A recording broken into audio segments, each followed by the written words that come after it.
So far in the system we haven't looked at what happens if we get grabbed from behind. Just because you're grabbed from behind and you're in a weaker position doesn't mean you have to stand there and deal with it. We've got techniques that can get you out of this. In fact, some of the techniques we got from the back position allow you to put more torque onto some of the grabs when you get them. I'm going to show you this one from here. Alex is going to grab both my wrists there, and I really can't see what's going on. So I've got again to use some sort of fake in order to get control of his body. If I try and raise both these arms now, or I try and turn around, you can see he can control me. So if I try and confuse his mind, I raise one up, he starts to focus on that. And feel now there's some resistance there. So I feel that resistance, I'm just going to force over and grab this one off my hand. So we're going to do that a bit slower from here. I feel that resistance there, I'm stepping out to one side, and I'm grabbing the fingers on that hand. Now hang on to that, Alex. From here, I don't care if he's hanging on, try and stop me from putting this technique on. If I push back now, can you see he's got the structure there to stop it from going on? If I turn those fingers in, you can see there that there's no structure to prevent that from going in.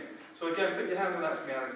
If I'm pushing back now, you can see that it can brace against it. If I just turn that finger in, you can see those fingers turning in, I'm going to get all the control on it. And when the pain starts to go on those fingers, you're not thinking about, yeah, I can sweep him backwards, I can knee him in the back, I can grab his hand, I can strike. The pain manipulation is what we're looking to use here to control. So I'm faking with the left, I'm throwing that hand up to the right, I've got the fingers. The more finger I can get, the better the technique. If I'm back down this way, I've got to use the wrist to put the technique on. So really what I want to do is come to the end of those fingers. Now to put this technique on, I'm going to turn those fingers there into his shoulder. You can see there that Alex is not very happy about that. Obviously from here, this is not the end of the technique. I don't want to have, like basically, even though I'm putting this pressure on here, you can still think about striking.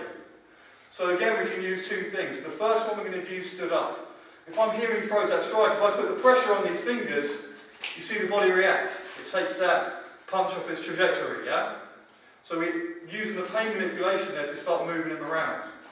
Even easier than that, all I do is let that elbow drop off and down. So from here, I turn it in, I'm going to drop it down now, he goes onto his back. You can see that I've turned those fingers back and I'm bracing downwards.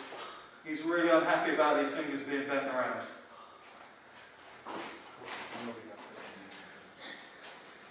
Taking you through this technique from the opposite direction, you see there my left face, I go up for this right hand. Okay, once I've got that right hand, you can see that I grab those fingers there. All I need to do is step underneath these fingers and take that into his shoulder. From here, you can see where he is. I can move him around, when I'm ready, I can take him down. You can see where we take him down. And now I need to brace against this, and I'm using those fingers to pull them all the way up. Those fingers can come out of joint if you put enough pressure on them.